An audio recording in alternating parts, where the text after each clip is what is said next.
Esto es Culturas, Espacio y Vida, el podcast.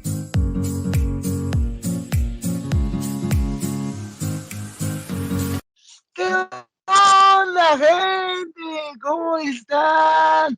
Bienvenidos, bienvenidas y bienvenere. Hola, ¿qué Porque tal? Gracias por la en ese invitación. espacio, somos inclusivos. Y ya lo escucharon por ahí. Mi amigo Víctor, tenemos un invitado especial, preséntalo. Sí, tenemos al tío Paleos. ¿Cómo estás, tío Paleos?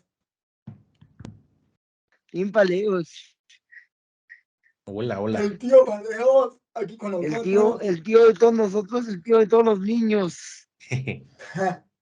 Nuevamente está aquí para empaparnos con su sabiduría de paleontología, amigo. Gracias. Y hoy vamos a hablar de un tema que para muchos es un misterio y para otros hemos logrado más o menos entenderlo y para eso está aquí el tío Paleos Para para explicarnos. contarnos de este tema y me Así refiero es. a el origen de las aves. Un tema que cuando yo le digo a la gente que las aves son dinosaurios, me tiran de chiflado, Roberto. Para Sí, eso. O, sí o, los, pasa. di- o las aves son dinosaurios o los dinosaurios son aves. No, Las, no las son. aves son dinosaurios. Muy bien. Eh, Fíjate, y yo vamos a antes, empezar con yo antes de algunas empezar, preguntas. antes de empezar, mi querido amigo, yo le quisiera hacer una pregunta quizás un poco tonta a Roberto, pero es algo como que me ha atormentado desde que me la hicieron en primero de primaria. Sí. El huevo, ¿qué fue primero? ¿El huevo o la gallina? El huevo 100%. 100% real, no fake. Claro. Los huevos son una adaptación reproductiva y los huevos que ponen las gallinas tienen un nombre especial. En biología les decimos huevo amniota. El huevo amniota es todo el huevo en el que el embrión se desarrolla envuelto en 3 capas extraembrionarias, que son el amnios, del cual recibe el nombre, que es un saquito protector, que nosotros lo ubicamos rápido porque en la placenta y en el desarrollo humano, pues es el líquido amniótico. Entonces, ese saco de protección es el amnios que le da el nombre a este tipo de huevos. Después está el corion y el alantoides, que estos dos, uno sirve como paquete de comunicación entre la yema y el embrión para la alimentación, o si el embrión se fusiona, por ejemplo, a los tejidos de la madre, como es en el caso de los mamíferos terios.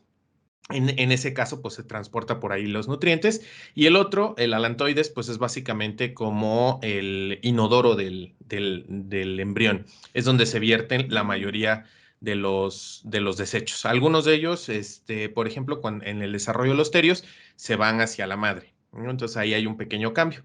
Y estos huevos suelen tener cáscaras y estas cáscaras son calcáreas y permiten la comunicación del embrión con el medio. Hay intercambio de agua y hay intercambio de gases, sobre todo oxígeno y dióxido de carbono. Es una concepción medio errónea pensar que los embriones no respiran dentro de los huevos. Por ejemplo, los pollitos dentro del huevo están respirando, están intercambiando gases igual que nosotros, pero no a través de los pulmones, sino a través de sus membranas embrionarias y membranas especiales en el huevo. Entonces, esta adaptación surge en un linaje que se llama precisamente amniota. Así se llama nuestro linaje y nos engloba a todos los vertebrados terrestres con 4 patas como condición original ancestral, con excepción de los lisanfibios. O sea, no entran en el grupo de amniotas ranas, cecilias y salamandras.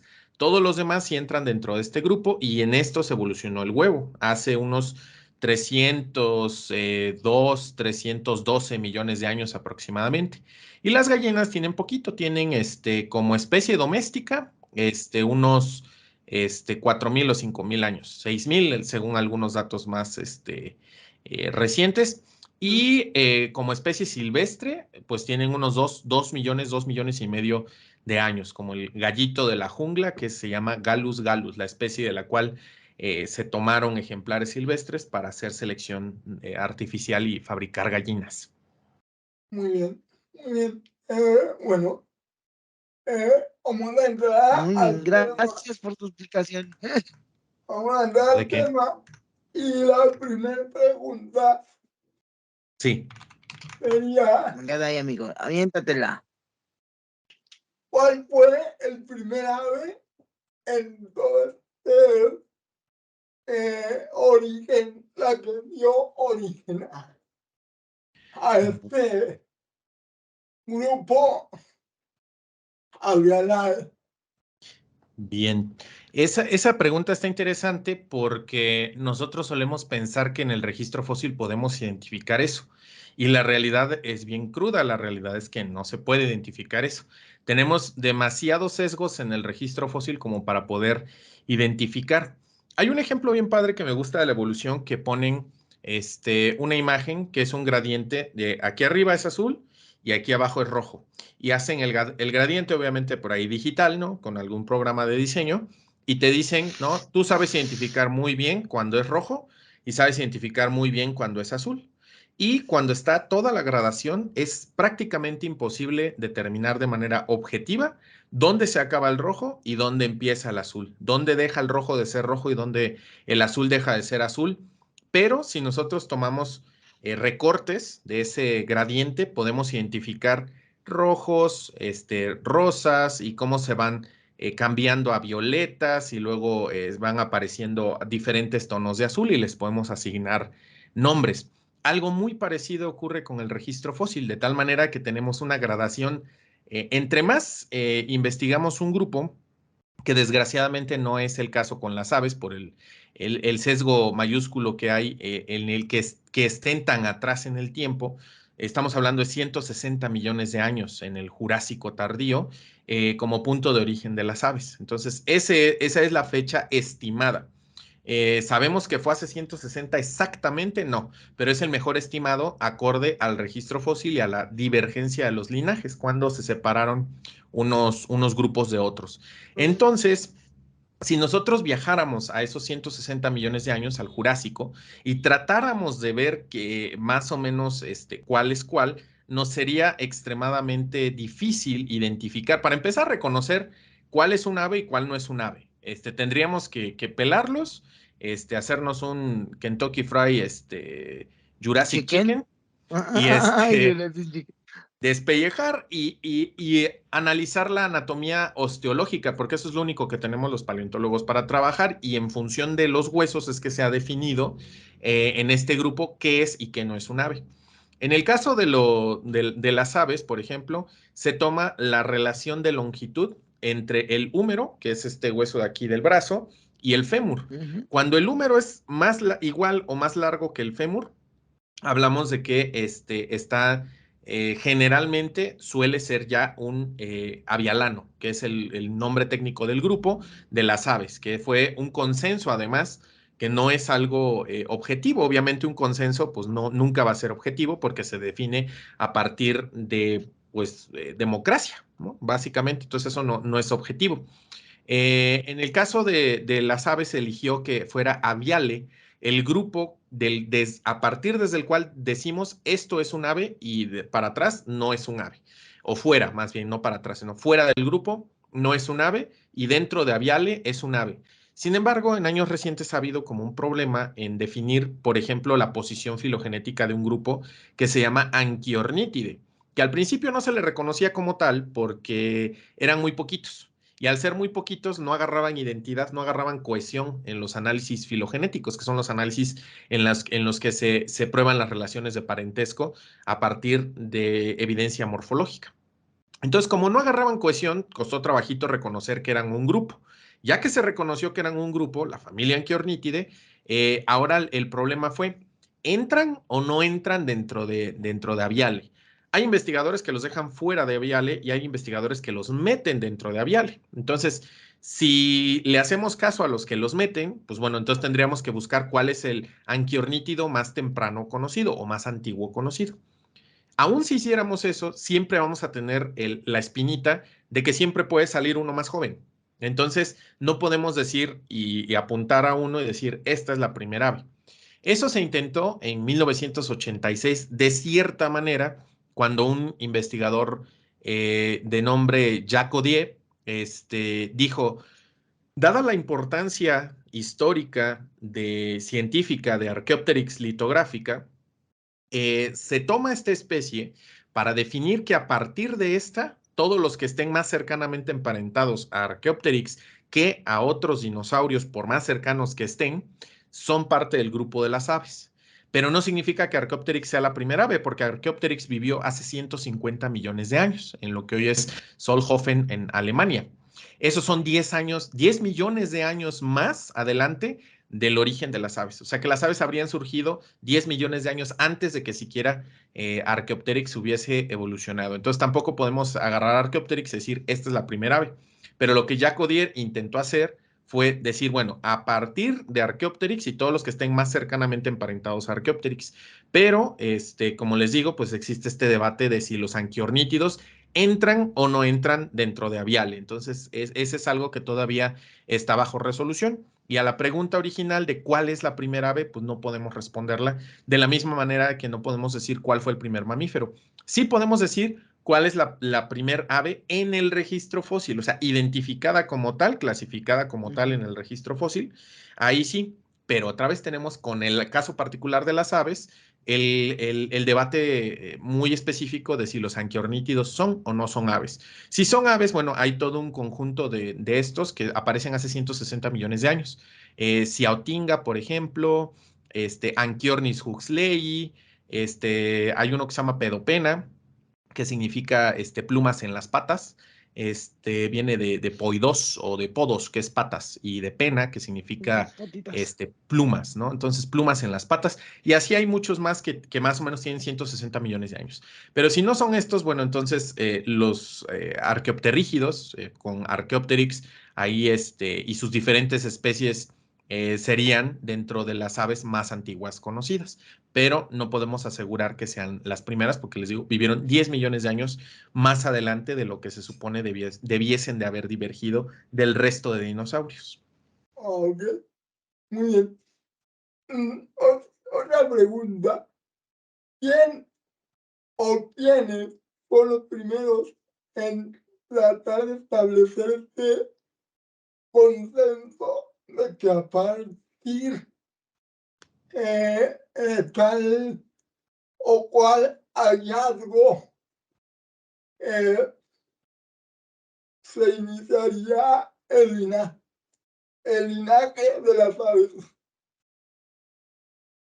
Ese fue ni más ni menos que un contemporáneo, y no solo contemporáneo, sino amigo del biólogo quizá más conocido del mundo, que es Charles Robert Darwin.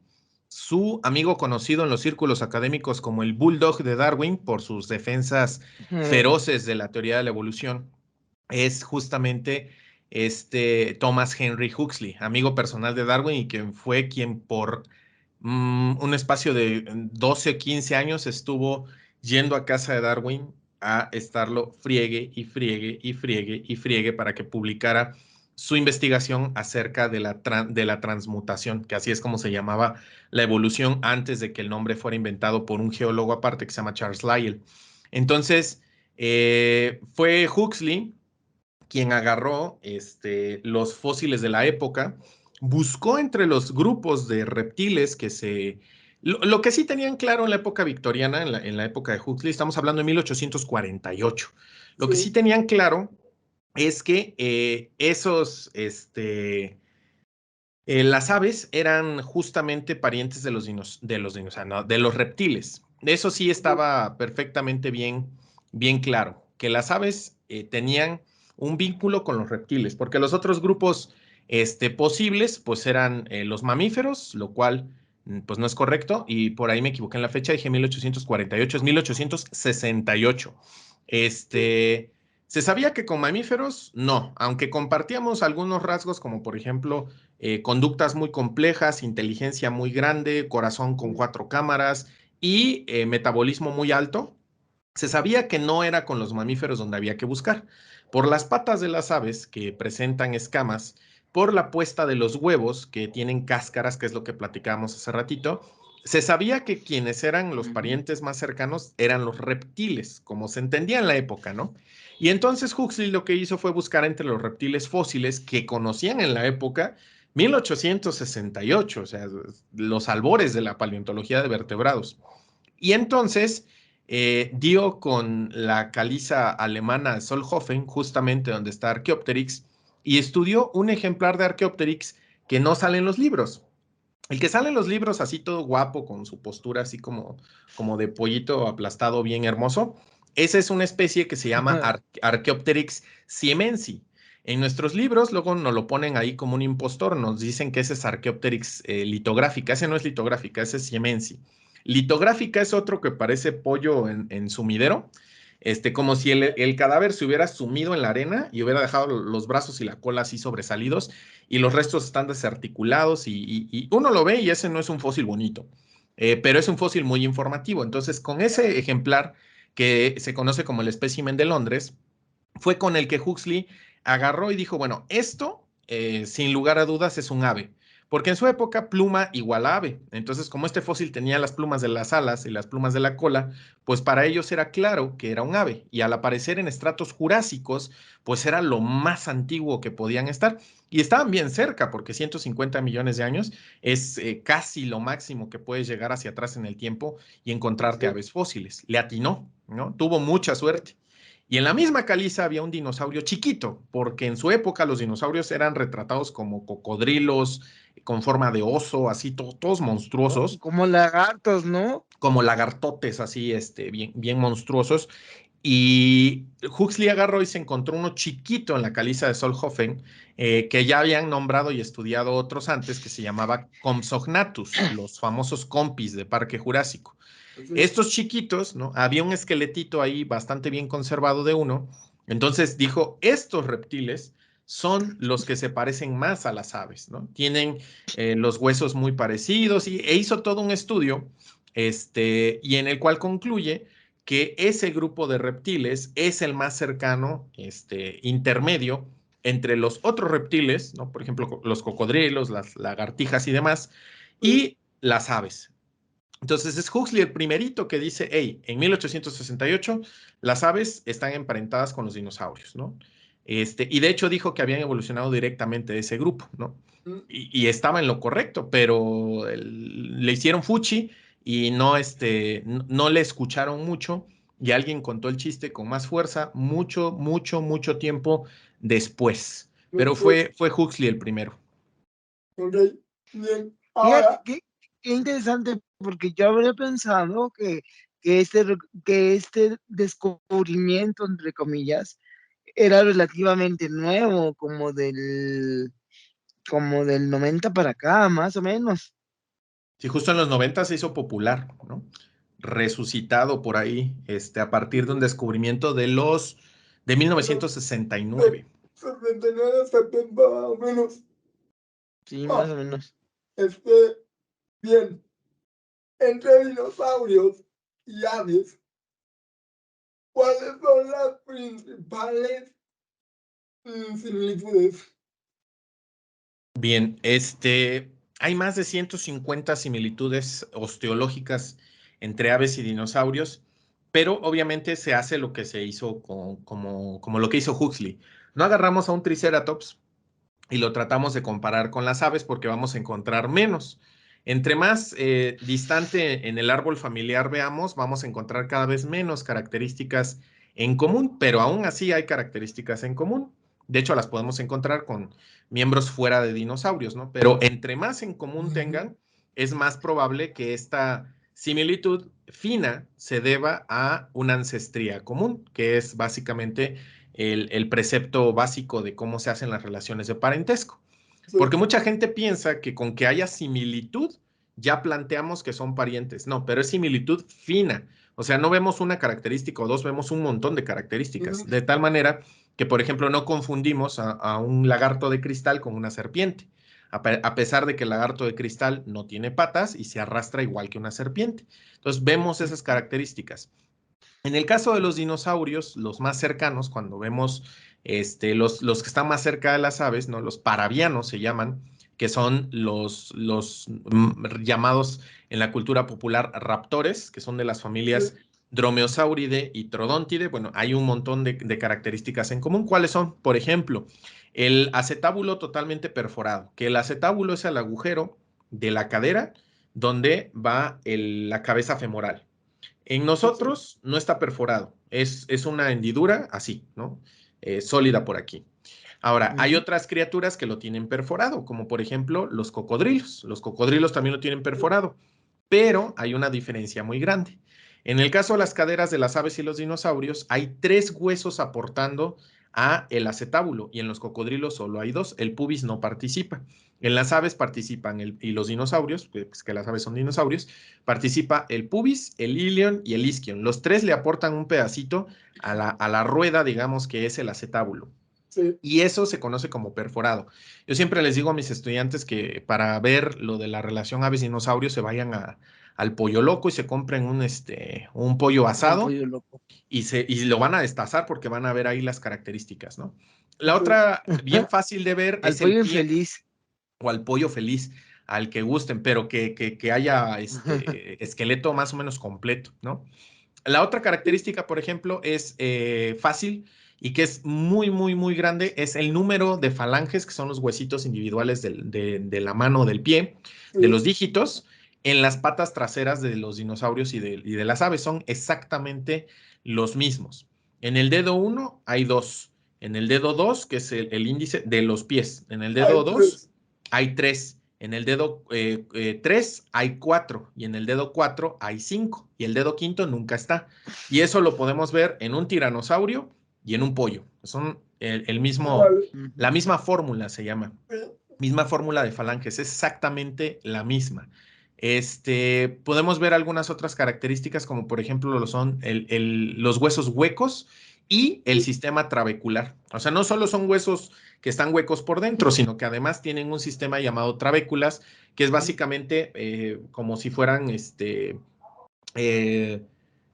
traves de refuerzo entre las paredes del hueso. Y además la densidad ósea. ¿Como travesaños? Ajá, sí. Y se ve como una especie como de retícula. ¿Como de X? Sí, pero son varios, ¿no? Así muy, muy atravesados. Y uno lo puede ver cuando corta con una sierra el hueso de un dinosaurio o de un ave. La otra es que ambos grupos tienen, además de los pulmones, un sistema que se llama sistema de sacos de aire. Estos sacos de aire no intercambian oxígeno, pero se llenan de aire y hacen más ligero a su portador. Estos sacos de aire los podemos encontrar desde un Diplodocus hasta un Tiranosaurio Rex, un Velociraptor y también en las aves, y son los mismos. Pero ¿cómo podemos ver eso si son tejidos blandos? Porque se meten dentro de los huesos y dejan marcas. Entonces podemos ver esos fósiles y podemos ver dónde estaban los sacos de aire, si estaban presentes o no estaban presentes y dónde estaban, y son los mismos que tienen las aves hoy en día. La otra, por ejemplo, y ya la última, para fácil, es en la parte de la cintura pectoral, que es los huesos del pecho, encontramos en el centro una estructura de soporte como si fuera como si fueran las muelles de un coche, ¿no? De una camioneta, ¿no? Que hacen la función elástica para impedir que se rompa.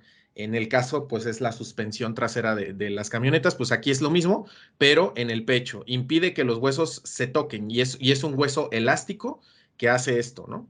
Y es el famoso wishbone del Día de Acción de Gracias que sacan los gringos, por ejemplo, del pavo y que si lo rompen y que la suerte, que no sé qué. Ese huesito de la buena suerte. de la buena suerte se llama fúrcula y la podemos encontrar en un velociraptor, en un tiranosaurio, en un alosaurio y también en un ave, ¿no? Entonces, todas estas y muchas otras más características comparten en común y las podemos observar aún hoy en día cuando vamos a comer un pollito asado. Fíjate, Muy bien. yo tengo un comentario que se va a convertir en pregunta, mi querido Roberto, Adelante, porque adelante. en una ocasión un amigo que era muy fanático de Parque Jurásico, tú sabes que esa película ha sido, yo creo que la cruz más grande de todo paleontólogo serio, que se llame paleontólogo serio, porque mucha gente se toma muchas cosas que pasan en la película como ciertas. Sí, Entonces me decía este amigo que los dinosaurios no pueden ser aves, en primer ajá, lugar, porque muchos no tenían plumas y muchos ni siquiera volaban. Y quiero que nos aclare bien esto porque no todas las aves vuelan, ni todas las aves tienen plumas, pero más sin embargo siguen siendo aves. sí. Bueno, en ese caso, por ejemplo, nuestra concepción de los dinosaurios, gracias a la cultura pop, está muy mal, ¿no? Ujú. Estamos atrasados en cuanto a los conocimientos científicos, ya van casi 4 décadas. Entonces está bien grave, ¿no? No estamos atrasados 2 años, hasta 4 décadas, ¿no? Es bastante de temer. Sí. Y entre más pasa el tiempo, más se da uno cuenta, porque uno piensa que los 2000 fueron apenas hace 2 años y ve uno un calendario y dice, ¿cómo que 23 años? ¿Cómo que 2 décadas, no? Igual, ¿no? Entonces estamos bien atrasados en cuanto a la cultura pop y lo que realmente se sabe de los dinosaurios en paleontología. Ahora, por ejemplo, en paleontología sabemos que habíamos tomado el sesgo del registro fósil de la no preservación de estructuras blandas, como lo son las plumas, como sesgo de confirmación. Habíamos creído que porque no estaban las plumas, pues no tenían dichas plumas, pero el tiempo ha demostrado que estábamos, Exactamente. pero viendo las cosas al revés. De hecho, la mayoría de los linajes de dinosaurios tenían plumas en mayor o menor medida. Los grupos que sí sabemos que no tenían plumas, porque tenemos embriones, porque tenemos piel suficiente de ellos como para poder decir no tenían, y porque hay algunos ejemplares exquisitamente conservados, casi completos, son los ceratopsios avanzados, o sea, los dinosaurios con cuernos en la cara, como Triceratops y sus parientes. Esos no tenían plumas hasta donde sabemos, ¿no? Las perdieron de forma secundaria. Las perdieron los dinosaurios pico de pato y sus parientes. De los iguanodóntidos para arriba, ¿no? Iguanodon, Lambeosaurus, Parasaurolophus, Edmontosaurus, etc, etc. No tenían plumas hasta donde sabemos. No tenemos completos, animales completos de estos, pero tenemos suficiente como para más o menos decir, estos no tenían. Los otros son los dinosaurios acorazados, que se llaman tireóforos, como lo son los anquilosaurios, los tanquecitos, que algunos de ellos tenían bolas en la cola para agarrarse a trancazos entre ellos. Y los estegosaurios, que estos sí tenían picayelos para andar picando a los saurios. Eso sí sabemos que eran cholos declarados, ¿no? Cholos Esos al jurásicos. parecer no tenía, esos son paleocholos, ¿no? Y por último, los saurópodos, que son los dinosaurios cuello largo, ¿no? Entonces, estos grupos sabemos más o menos que no tenían plumas, aunque siempre queda abierta la puerta a sorpresas de que hubiesen tenido plumas sensoriales en la cara, que no tenemos conservadas muchas caras, que digamos, como lo son, por ejemplo, las pestañas. Si uno ve en internet, o tiene gallinas, ¿no? Notará que las gallinas tienen pestañas. Las aves tienen pestañas. Y uno dice, pues tienen pestañas porque tienen ojos, ¿no? Uno tiende a pensar que pestaña y ojos son, pues, la dupla. Ah, ah. Nuestras pestañas son pelo. Las pestañas de las aves son plumas.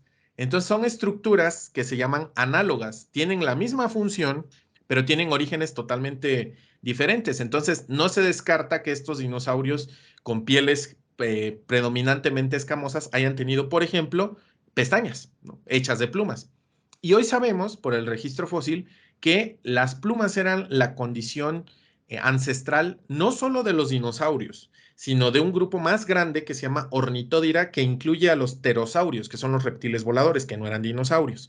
Entonces, ¿cómo sabemos esto? Bueno, porque tenemos plumas en ceratopsios primitivos, como Psittacosaurus, tenemos plumas en ornitópodos primitivos, como Culindadromeus, tenemos plumas en orniticios primitivos, como Tianjulong, que era un heterodontosáurido, y tenemos plumas del otro lado en prácticamente todos los grupos de terópodos, ¿no? Casi todos los dinosaurios carnívoros bípedos tienen algún representante con plumas. Luego tenemos grandes sesgos, y del otro lado del árbol familiar, dentro del grupo de los pterosaurios, tenemos a Neurognátidos, que eran pterosaurios con hocicos muy cortitos, y eran forestales, algo así como murciélagos infernales, ¿no? En vida se han de haber visto bien pachones y bien bonitos porque hay fósiles de ellos totalmente cubiertos de plumas. Tenemos a esas estructuras se les llegó a llamar picnofibras porque parecían pelos y decían, pues no son plumas, son como pelitos y les vamos a poner un nombre nuevo porque pelos no son. Entonces, pues picnofibras. Pero el tiempo demostró que en realidad eran plumas, ¿no? Eran plumas. Y hay un bicho brasileño que se llama Tupandactylus, que en la parte trasera de la cresta tenía un penachito de plumas, tal cual, como las de un ave, solo que no eran plumas voladoras, eran plumas de despliegue sociosexual para presumir su estado de salud, su sexo y su condición reproductiva. No tenían nada que ver con funciones aerodinámicas. Estos volaban con membranas que tenían a partir del dedo cuarto, que es el anular, extendidas en el brazo, ¿no? Entonces, si estos tienen plumas y aquellos tienen plumas, la explicación más parsimoniosa es que todos, desde su último ancestro común, tenían plumas. Y cuando uno ve los genes de los cocodrilos modernos, descubre que, sorpresa, tienen, junto con las tortugas, que también son parientes, los otros reptiles no son parientes. Tortugas, cocodrilos y aves son parientes en un grupo que se llama Arquelosauria. Y todos ellos tienen sus escamitas y las aves plumas, que son escamas muy modificadas, hechas de beta-queratina. El resto, las lagartijas, las tuátaras, nosotros los mamíferos, que estamos más allá abajito en ese árbol evolutivo, tenemos alfa-queratinas. Nuestras queratinas de estas de aquí son más sencillas, son de una estructura diferente. Entonces, esos tienen beta-queratinas. Y los cocodrilos tienen exactamente los mismos genes para fabricar plumas, pero no los tienen en tanta abundancia como las aves. Por eso no pueden emplumarse, porque les faltan los genes que las construyen de pe a pa. Siempre pongo yo el ejemplo, ¿no? Es como si tú tuvieras tabique, cemento, arena, grava, las varillas, pero no tienes albañiles. Entonces, si tú te quieres construir una casa sin los genes responsables de fabricar la casa, los genes de desarrollo, morfofuncional se llaman, pues te va a quedar una porquería de casa, ¿no? Te va a quedar unas paredes todas chuecas, y a esa casa que no alcanza uno a hacer bien, se le llama escama. Y cuando te llegan los albañiles, más los arquitectos y los demás, puedes construir unas cosas bien maravillosas que se llaman plumas, ¿no? Entonces, estos linajes tienen en su material genético todo lo que nos está contando la historia, que está perdido ya en el registro fósil. Entonces, a la idea de que la mayoría de los dinosaurios eran escamosos, pues no, es incorrecta. La mayoría de los dinosaurios eran emplumados. Su condición ancestral era tener plumas. Más bien, la condición derivada, es decir, la evolución los hizo perderlas en algunos linajes que se dedicaron a hacer otras cosas, como por ejemplo ser extremadamente grandes, como los saurópodos, o cambiar sus sistemas de visualización sociosexual a la cabeza. Si ya no presumían con plumas, presumían con adornos óseos, picos, crestas, cuernos y demás. Entonces, ese tipo de cosas cambiaron la jugada para esos dinosaurios, mientras que el resto, pues tenía por lo general plumas. Ok, bien. Ahora, su etología, su comportamiento, Roberto, Sí. ¿cómo ¿Qué hay en común? ¿Qué tienen en común entre ellos, entre aves y dinosaurios, en cuanto a comportamiento? Sí. Pues los dinosaurios fueron un grupo, bueno, son, ¿no? Un grupo tan diverso que hay muchos puntos de convergencia y muchos de divergencia. Hay cosas que se parecen, hay cosas que son totalmente diferentes. Pero, por ejemplo, a diferencia de los otros reptiles, como los cocodrilos, las tortugas y la inmensa mayoría de los escamosos, que son lagartijas y sus parientes, incluyendo serpientes, la situación con ellos es que en la época reproductiva generalmente se construye un nido, o por lo menos se depositan los huevos en una especie de nido. Lo que pasa es que entendemos por nido cosas bien diferentes, ¿no? Por ejemplo, está el nido de una tortuga marina, que es un agujero en el suelo y aviento los huevos y jamás te vuelvo a ver en la vida, ¿no? Y hay nidos construidos de manera muy meticulosa como el de un colibrí, pero los dos reciben el mismo nombre, nido. A mí se me hace un poco injusto, es como cuando un alumno te entrega un ensayo ahí bien poético, bien desglosado con todas sus fuentes, y otro que lo generó en chat GPT, ¿no? Entonces se ve la enorme diferencia, y pues es Sí, básicamente el nido de AliExpress de las tortugas versus el nido súper carísimo de los colibríes, ¿no? Pero en esa parte de la nidificación, los dinosaurios no avianos y las aves tienen en común que algunos de ellos construían nidos abiertos. O sea, en vez de agarrar, poner los huevos y enterrarlos y ahí nos vemos, los hacían abiertos y además nidificaban sobre ellos. De hecho, tenemos información de varias especies de dinosaurio que se quedaban sobre los nidos empollándolos. Entonces, el empollamiento, que es conductual, no podemos decir que viene exactamente de los dinosaurios no avianos, puede ser que sí o puede ser que sea convergente, pero está presente en los dinosaurios no avianos. Entonces había dinosaurios que construían nidos abiertos y que empollaban a sus crías. También hay dinosaurios que cuidaban a sus crías, o sea, más allá de la empollada y demás, los juveniles de algunas especies no podían dejar el nido y los papás se hacían cargo llevándoles de comer.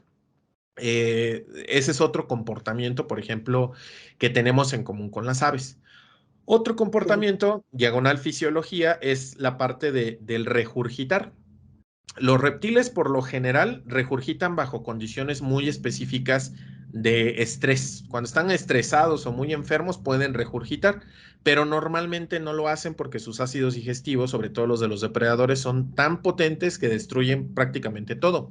Los cocodrilos, por ejemplo, que son los parientes vivos más cercanos de los dinosaurios, además de las aves, cuando se tragan un ñu, digieren huesos, pezuñas, cuernos, pelo, todo, ¿no? O sea, nunca vas a ver un cocodrilo ahí, como si fuera un gato tratando de sacar una bola de pelo, ¿no? No va a pasar. Lo digieren todo. Las aves depredadoras, como por ejemplo los búhos, es más predominante en búhos, pero también ocurre en algunas acipitriformes, águilas y sus parientes y algunas otras depredadoras. El material no digerido, que son pelos, plumas, dientes y demás, los huesos también, lo regurgitan en una masa especial que comprime su buche llamada egagrópila. Y de hecho así es como rastreamos, por ejemplo, los nidos de los búhos o de las lechuzas. Así sabemos que en esa palmera de ahí anida una familia de lechuzas porque en el suelo vas a encontrar un montón de paquetitos sorpresa donde si los abres son como pelitos, lo abres y te encuentras ahí los cadáveres de varios ratones y de otras presas de estas aves, ¿no? Entonces, esto sabemos que los dinosaurios también lo podían hacer. Hay un fósil bellísimo de las Ollas en España que tiene tres animales regurgitados. Dos de ellos son aves y uno es un dinosaurio. Entonces, y el responsable fue un dinosaurio terópodo más grande. Entonces, comió otro dinosaurio, se cazó dos aves y luego lo que no pudo digerir lo regurgitó. Otro comportamiento que ese está maravilloso es el despliegue sexual por baile. El baile o la danza ritual se lleva a cabo de manera solitaria o de manera grupal en unas estructuras o arenas llamadas LECs, L-E-K. Entonces, en estos como LECs, los pavos. ajá, los pavos y justamente los galiformes son los que más lo hacen. Los urogallos son los que les encanta hacer este tipo de cosas. Hacen una especie de pista de baile y los machos exhiben su plumaje y comienzan a bailar dando pisotones en el suelo de manera rítmica, para demostrar que están fuertes. Entonces, entre más suenen los golpes en el suelo, están dando el mensaje de que están fuertes, de que están sanos, de que han comido bien, de que son parejas ideales. Pues en el registro fósil, sorpresa, hay huellas de dinosaurio que demuestran que terópodos estuvieron caminando como loquitos en un mismo lugar varias veces. Hay varias huellas del mismo animal porque tienen el mismo tamaño, ancho, forma y todo, una sobre otra en la misma superficie con varios pisotones. Y de manera natural ningún animal haría esto, excepto si fuera un lek. Y de hecho, cerca de esas huellas se encontraron otras huellas que estaban contrapuestas, o sea, encaradas unas contra otras, donde también pisaba otro ejemplar. Entonces descubrieron una arena de combate de dinosaurios, pero en vez de pensar en una arena de gladiadores, pues estos bailaban como en Footloose para ganarse a las hembras, ¿no? Entonces, ni al caso, que es algo que comparten con las aves, ¿no? Sí, sí. Tragar Wow, piedras, por ejemplo, también, como no tienen dientes algunos o no mastican, no procesan en la boca los alimentos, tienen la costumbre de tragar piedritas para llevarlas al buche y que en el buche les ayuden en la molleja, les dicen, ¿no? A digerir los alimentos, a molerlos más bien. Eso lo hacen las gallinas, por ejemplo, todo el tiempo, y hay dinosaurios que también se conocen con este tipo de acumulaciones de rocas gástricas, ¿no? De los gastrolitos, que también hacían lo mismo. bien, muy bien, muy bien, muy interesante, muy, Muy ahí, informativo sobre todo. Gracias. con eso ya podemos demostrarle a la gente Sí, que no estamos chiflados, que en serio, las sí. aves son dinosaurios. Ahora sí que como decían los loquitos, ¿no? Dicen que tú y yo estamos locos, locos. A mí también me lo dicen. Luego también me dicen que no, que los dinosaurios no son aves. Y yo les digo, no, no, es que es al revés, ¿no? No estamos diciendo que los dinosaurios fueran aves, estamos diciendo que las aves son dinosaurios. Y Es siempre, como, siempre les digo que usen el ejemplo de los murciélagos. Los murciélagos son murciélagos, sí, pero también son mamíferos porque pertenecen a ese grupo. Si en el futuro se extinguen todos los mamíferos menos los murciélagos, pues sí vamos a tener negacionistas reptilianos ahí que evolucionaron de las lagartijas o algo así, diciendo que es imposible que los murciélagos fueran mamíferos y los mamíferos eran todos pelones porque no se ha conservado ninguno con pelo. El registro fósil de los mamíferos casi no tiene ejemplares con pelo conservado, son raras las instancias de pelo conservado. Paradójicamente hay más especies de dinosaurios con plumas que de mamíferos con pelo, pero de los mamíferos no dudamos porque nosotros somos mamíferos. sí, y se podría pensar que sería lo contrario, ¿no? Sí, la mayoría de la gente piensa que es al revés, pero no. Hay más dinosaurios conocidos con plumas que mamíferos Con como pelo. con pelo, sí, hay muy pocos. Un pelo. ¿Sí? Pues, ¿Qué hermanos? ¿Qué hermanos podrías tú contar sobre esto? Pues de este asunto de la negativa, yo siempre les pongo el ejemplo de los murciélagos, ¿no? Les digo, los murciélagos son murciélagos, pero también son mamíferos, igual que las aves son aves, por supuesto, pero Sí, también son dinosaurios. Ahora, también les aclaro, ¿no? Las aves no evolucionaron cuando vieron una piedra gigante en el cielo envuelta en llamas y dijeron, madres, vamos a evolucionar, ¿no? No, no, no. Evolucionaron durante el Jurásico, hace 160 sí, millones de años. Y los dinosaurios aparecen hace 235, más o menos. Entonces, 235 aparecen los dinosaurios. 160 aparecen las aves. 66 se mueren casi todos, menos las aves. pero no está. Entonces, durante esos oh, 160 millones de años del reinado mesozoico de los dinosaurios, dicen, la mitad, más de la mitad, estuvieron acompañados de aves. Era un mundo de dinosaurios para donde voltearas, ¿no? Entonces, las aves no son sustitutos de los dinosaurios, son un grupo de dinosaurios. Y ahora la gente siempre piensa, ¿no? A ver, entonces, ¿por qué no sobrevivieron los ceratopsios o los diplodócidos, ¿no? O los saurópodos, por ejemplo. Algún otro terópodo. Qué casualidad que solamente fueran las aves. Y si uno lo pinta así, sí suena muy raro, ¿no? Qué casualidad que solo las aves. Pero hay que decirle siempre, no, es que a las aves también les fue rete mal durante la extinción del Cretácico. Había muchísimos linajes de aves, aves con dientes, aves sin dientes, aves voladoras, aves terrestres, aves marinas, aves forestales, con abanicos en la cola, como el que tienes ahí en el fondo de escritorio, sin abanicos en la cola, con garras en las manos, sin garras en las manos. Había muchos linajes. La inmensa mayoría de los linajes de aves se perdió durante la extinción del Cretácico. Solo uno chiquitito, chiquitito, chiquitito sobrevivió porque tenían hábitos omnívoros. Las otras dependían de los dos ecosistemas más fuertemente impactados por el asteroide, que son el medio marino y los bosques. Entonces, bosques tanto templados como tropicales, ¿no? Que los llamamos generalmente selvas en el lenguaje coloquial. Entonces, todas estas aves que dependían de estos entornos, ¿no? Prístinos, perecen y se llevan a más de 2/3 partes de la avifauna del Mesozoico. Entonces, el grupo de aves que sobrevive es muy chiquito, muy, muy chiquito. Y de ese grupo chiquito, ya durante la edad de los mamíferos, entre comillas, pues al no haber competencia en muchísimos espacios ecológicos, pues hacen una explosión gigantesca y comienzan a evolucionar en diferentes grupos, aves acuáticas, aves terrestres, voladoras, no voladoras, de polo a polo teníamos aves por todos y absolutamente todos lados, ¿no? Entonces, las aves, de hecho, durante la primera parte de la era de los mamíferos, pues se hicieron muy grandes y evolucionaron grupos muy importantes, pero ya después, pues bueno, perdieron terreno en tierra frente a los mamíferos porque los mamíferos, bueno, tenían una variación morfológica más grande.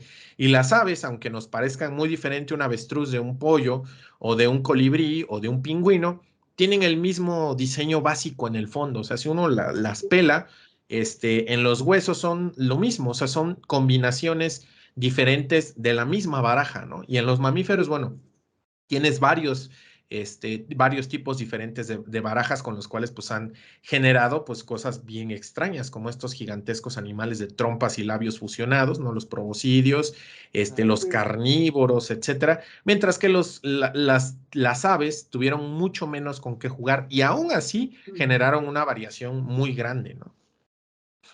Pero siempre decimos, ¿no? Aquí los que conocemos son muy pocos, pero hay infinidad de tipos de aves. ¿Sabes? Oye, me gustaría hacerte una pregunta, mi querido Robert. Sí.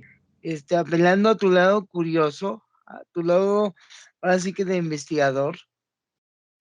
Tú sabes que en este espacio siempre hemos bromeado con que Víctor es hijo perdido de Maussan. Entonces, como hijo perdido de Maussan, que es mi amigo, por ahí tiene una máquina del tiempo. Ajá. Entonces, si nos fuéramos por ahí a esas épocas, ¿qué es lo primero que tú harías como investigador? Bueno, primero seleccionar a qué tiempo y a qué lugar. Yo me iría al Cretácico temprano en lo que hoy es China. La diversidad de aves que hay en las rocas de la formación Ixian es asombrosa y seguramente en vida hubo muchísimas más. Entonces es lo primerito que haría, ir y visitar ese lapso, más que mucha gente luego elige, por ejemplo, ir a la laguna de Solhofen y ver a Archaeopteryx, ¿no? Yo me iría más adelante en el tiempo, en el Cretácico temprano, para ver toda la diversidad de aves y como buen ornitólogo depredador, pondría unas redes de niebla, que es como se llaman las redes de captura de aves, ¿no? Y colectaría o recolectaría más bien, porque colectar es como lo que haces por afición, pero recolectar es cuando el ejemplar va a tener una finalidad científica, ¿no? Entonces yo recolectaría, ¿no? Un catálogo de aves extenso, lo que se llama una avifauna, con pieles preservadas, tejidos preservados en un banco de tejido con temperatura controlada y demás, y fotos, muchas fotos y grabaciones de las vocalizaciones, ¿no? Para ver si se puede hacer una biblioteca con eso. Entonces haría básicamente lo que se hace en el estudio ornitológico moderno, pero en el Cretácico, para ver la diversidad aviana cretácica. Eso es lo que más me gustaría. Y tal vez no lo sepan, pero su servidor, por poquito así, casi nada, acaba siendo pajarero, acaba siendo ornitólogo. La razón, ¿por qué no? Pues bueno, está en mi cara, ¿no? Los lentes, veo pésimo. Entonces, cuando veía, sobre todo paseriformes, era así de qué carajo es eso, ¿no? Y mis demás compañeros era, sí, es un no sé qué, y luego en la guía, ¿no? Y la otra es que auditivamente no soy bueno reconociendo cantos, ¿no? Y había mis compañeros, me acuerdo, tomé un año de carreras especializadas en ornitología. Oían un canto y decían, es un fulano, ¿no? Es un chipe, no sé qué, y yo así de, ¿dónde? ¿Dónde? Sí, Yo lo mira, escucho escucha. igual. Sí, yo los escuchaba casi todos igual. Había unos que sí era muy, muy Todos igual. evidente, ¿no? Pero sí, no, o sea, no tuve oído ni ojo, entonces pues no me dediqué a la ornitología, pero capturados y reconocidos ya en ejemplar para montar y la taxidermia, eso sí me gustaba y siempre se me dio. Entonces yo haría eso como un proyecto de investigación de viaje al Cretácico, a Muy bien, Bifaures. muy bien. Bueno, entonces, Roberto, vamos a concluir que ahora sí le podemos decir a la gente que nos vea que cuando vean una paloma o cuando se coman Un un pollito. pollo feliz, están viendo y comiendo dinosaurios. Dinosaurios. El último linaje de dinosaurios. Fíjate que yo Algo cuando iba que, en la prepa y descubrí esto, hace ya sí, muchísimos años, yo me quedaba totalmente ensimismado viendo palomas y zanates, que son, la especie se llama Quiscalus mexicanus, del grupo Los Bolseros se llaman. Eh, en los parques de mi natal Oaxaca, me quedaba yo horas y horas y horas en el parque viendo esos animales porque descubrí, gracias a los libros, gracias a la información que encontraba en internet en esa época, que eran dinosaurios. Entonces, cuando me comía un pollo, me lo comía así de verdad, que con un hipnotismo así de wow, ¿no? Veía los esqueletos de mis libros, veía los restos que ya me había separado de las patitas del pollo y veía todas esas Las características alitas. sí, y me llamaba muchísimo la atención, ¿no? Decir, sí, realmente, o sea, lo que estoy viendo en el registro fósil y lo que me estoy viendo aquí en el plato es lo mismo, ¿no? O sea, son dinosaurios, ¿no? sí. Yo lo hago cuando salgo del trabajo, me pongo a ver las palomas y digo, wow, es que sí, su estructura, Sí. wow, Su es un forma, ¿no? dinosaurio, Y yo ahí pero los veía con la cabecita, ¿no? Y decías, ¿qué chiquito, dinosaurios habrán bailado la cabeza así, ¿no? pero chiquito. Sí, así. Sí, las Sí, patitas. Ve las sí, patitas, ve las escamas y dices, ¿cómo no lo vi sí. antes, no? Sí, es muy Y interesante estarlos era viendo. muy Muy claro, evidente. Sí, era muy evidente en Velociraptor y en este otro. Se me fue el nombre del otro. como los trodóntidos, por ejemplo. Anda, el otro antes. Son los más cercanitos. Ajá. Simón, sí, Es como está. cuando te cuentan un dato de una película y te dicen, mira, si te fijas bien, en esta peli pasa esto y esto y esto y esto te va revelando el final de la trama y la vuelves a ver y dices, sí, como no lo vi antes, no es bien obvio. Igual ahorita, ¿no? Sí. Ya cuando uno ve las aves, ve las escamas, ve la conducta, ve los huesos, ve todo esto, dice, ¿cómo no lo vi antes? Es tan evidente, ¿no? Y luego, ¿Cómo no lo vieron los científicos y antes? Y luego, sí, por uno lo vio. ejemplo, ah, por Uno lo ejemplo, vio y hay uno lo otro, vivió.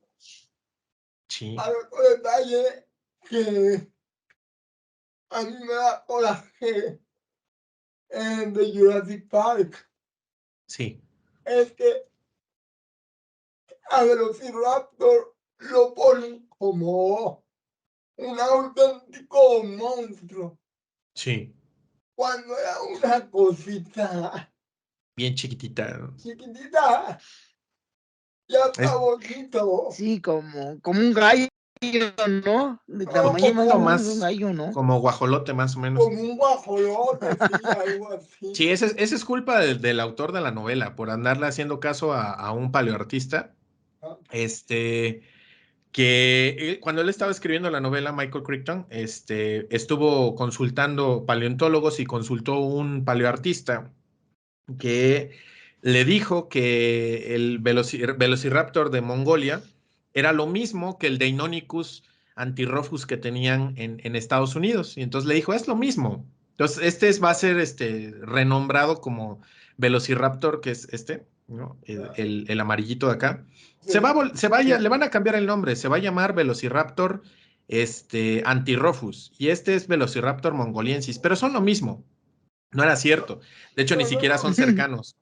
Se equivocó. Y entonces Crichton, como escuchó Deinonychus versus Velociraptor, dijo, híjole, es que la palabra Velociraptor pega más, porque en inglés raptor es las aves de presa. O sea, para ellos raptor es una palabra común en su lenguaje, en inglés, y significa ave de presa, ¿no? Que de hecho está hasta en la película, ¿no? Ahí lo dicen. Y raptor significa ave de presa, en español, ¿no? Pero cuando lo oyes en inglés, te dicen, ¿no? Even the word raptor means bird of prey, ¿no? Entonces, justamente es ese juego de palabras. Se Y oye le muy gustó imponente. Sí, le gustó más y es más fácil de recordar. Además, Velociraptor se lee como se escribe, pero Deinonychus no, se escribe Deinonychus. Entonces está como raro, ¿no? Entonces pegaba más el nombre Velociraptor y decidió cambiarle el nombre. Pero el de la película y el de la novela es Deinonychus, no es Velociraptor, pero como sonaba mejor, le cambió el nombre el autor de la obra. Pues sí, son cosas muy curiosas que se van arraigando dentro de la cultura y las terminas aceptando, ¿no? Sí. Desgraciadamente. Sí, luego por ahí dicen, no, es que la peli no tiene la culpa la tiene la gente, ¿no? Y uno dice, bueno, en parte sí y en parte no, ¿no? O sea, los de la peli no les costaba nada informarse un poquito más, sobre todo las nuevas. Claro. La del 93 no, la 93 es una carta de amor a la paleontología porque es como se veía a los dinosaurios en esa época.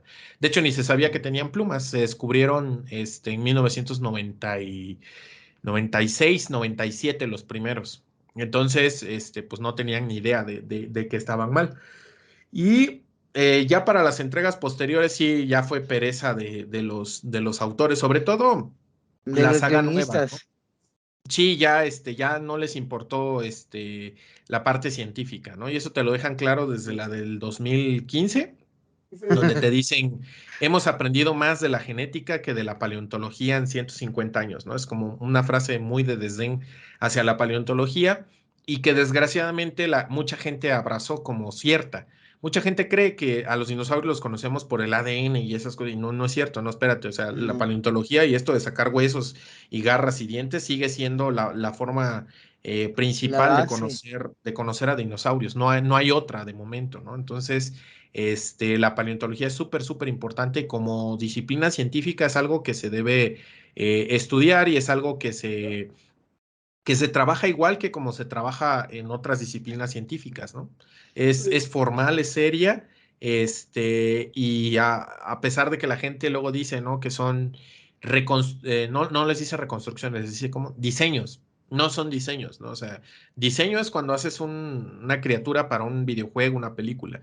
Aquí se llaman reconstrucciones porque parten a partir de la evidencia. O sea, ¿qué hay de evidencia para ponerle o quitarle, ¿no? No es a gusto, no es que, es que a los científicos les dio la gana ahora ponerle 3 crestas. No, es que se descubrió un fósil que tiene 3 crestas, por decir algo, ¿no?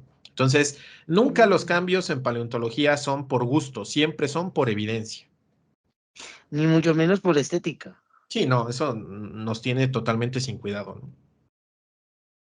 Pues muy bien, Robert, muy interesante, muy nutritivo, ¿verdad? Y para finalizar, ¿qué quieres comentar o agregar? Pues nada más que se informen de fuentes fidedignas. Las películas son solo entretenimiento, nos pueden gustar muchísimo. Yo soy súper fan de Parque Jurásico, por ejemplo. Me encanta, yo la veo y lloro y la vuelvo a ver y lloro y, o sea, me encanta, me fascina, Y hasta te ve. me recuerda a la infancia y todo, o sea, es maravillosa, pero siempre Satisfacción. no me afecta, ¿no? Que los raptores de Parque Jurásico estén pelones, pero los de verdad no hayan sido así. O sea, es parte de la película, pero nunca voy a mezclar película con realidad, ¿no? O sea, también hay que saber diferenciar esa parte. La otra es, pues, que se informen en fuentes confiables. Desde luego no les diré que yo soy la única, porque no es cierto, hay un montón más. Están mis colegas divulgadores de Caminos de la Tierra, por ejemplo, de Curiosidad Prehistórica, de Arcaya Art, ahora nuevo La Caverna del Tío Juaco, por ejemplo, que hace reconstrucciones paleoartísticas. Y así hay mucho. Paco Zoico, siempre se me olvida. Paco Zoico, por ejemplo, también hace videos de divulgación científica. Paleo Andrea, que iba a tirar la toalla, pero yo siempre no la tiró, ojalá no la tire. En TikTok, por ejemplo, que tiene muchos más videos y muchas más explicaciones, memes y demás, que hasta con los memes se puede aprender, ¿cómo no? Sí. ¿Qué otra cosa? Pues que si les gusta mucho, mucho, mucho, mucho esto y quieren como seguir aportando ya de manera un poquito más sustancial al asunto de la paleontología, pues consideren estudiarla como una carrera en México. Se le llega por parte de la biología, se es primero biólogo y después se es paleobiólogo, que es lo que somos nosotros. Si se meten por el lado geológico va a ser un poquito más difícil, pero sí también es posible, ¿no?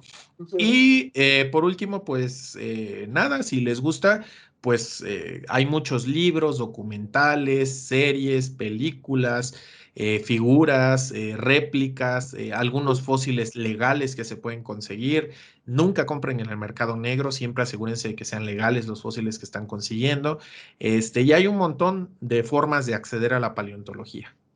Muy bien, Sí, muy bien. y sobre todo en esta época, ¿no? Donde la información está al alcance de tu dedo, ¿no? Sí, totalmente. Se pueden informar de paleontología en Facebook, en YouTube, en todos lados. La única red que no les recomiendo mucho es Twitter, porque ahí es más bien de desinformación. Acaban confundiendo a la gente bien terriblemente porque son Sí, concursos de popularidad, ¿no? Entonces está medio difícil discernir qué es un hecho y qué es lo popular del momento, ¿no? sí, Sí, y sobre todo es una comunidad muy tóxica, la de X, que ya no es Sí, Twitter, ahora que es ya no es X. Twitter, ahora es X. Sí, sí, eh, sí. muy bien, hermano, pues te agradezco esta Más que revolcada. colaboración. Placer. Y como lo hemos dicho, que no sea la última, al cabo que hay más tiempo de vida Sí, con y, gusto. y nos No, de volvemos verdad, Sí, de a verdad, ver después por aquí. podemos hablar de mamíferos, podemos hablar de, Sí, de serpientes, de, no sé, tiburones, almejas, no, porque no le sé, pero podemos hablar de amonites, podemos hablar de trilobites, de ballenas, ¿no? Hay un fíjate que montón de cosas. el trilobite le vendría bien al papá de Jorge. sí, le encantan los trilobites a mi señor padre. Ah, pues se puede. Espero. Tengo una plática ahí ya, prehecha de trilobites. Doy clases de trilobites también. Ah, Ojalá. no, pues ahí te puedes perder 80 horas con él, yo creo. Sí, con gusto y con confianza, aquí para eso estamos. Muy bien, Roberto, Robert, pues. siempre es un gusto, perdón amigo que te interrumpa, siempre es un gusto y sobre todo es un honor contar con tu presencia. Muchas gracias. Muchas gracias. Y bueno, esto sería todo. Esto fue Jorge, despide. Bueno, pues, ¿qué les puedo decir? Prepárense, estudienle si les gusta este rollo de la paleontología y no solamente de este rollo, sino Paleontología. paleontología, exactamente. No solamente de la paleontología, sino cualquier cosa que les apasione, estudienle, léanle, infórmense adecuadamente, Sí, Muy siempre. bien. siempre. Y Bueno, pues vámonos, ahora, porque yo ahora. no sé ustedes, pero a mí ya me dio hambre, así que vámonos por una piernita de brontosaurio. No antojen. Sí, porque ya es hambre. Entonces, Víctor, sácate la máquina del tiempo y nos vamos. Vámonos. Vámonos. Bueno, muchas gracias por acompañarnos. Nos vemos la próxima y nos vemos. Bye bye, chavos. Gracias, Hasta Roberto. luego. No hay de qué. Nos vemos. Hasta pronto. Bye. Bye bye. Gracias por acompañarnos en Culturas, Espacio y Vida, el podcast.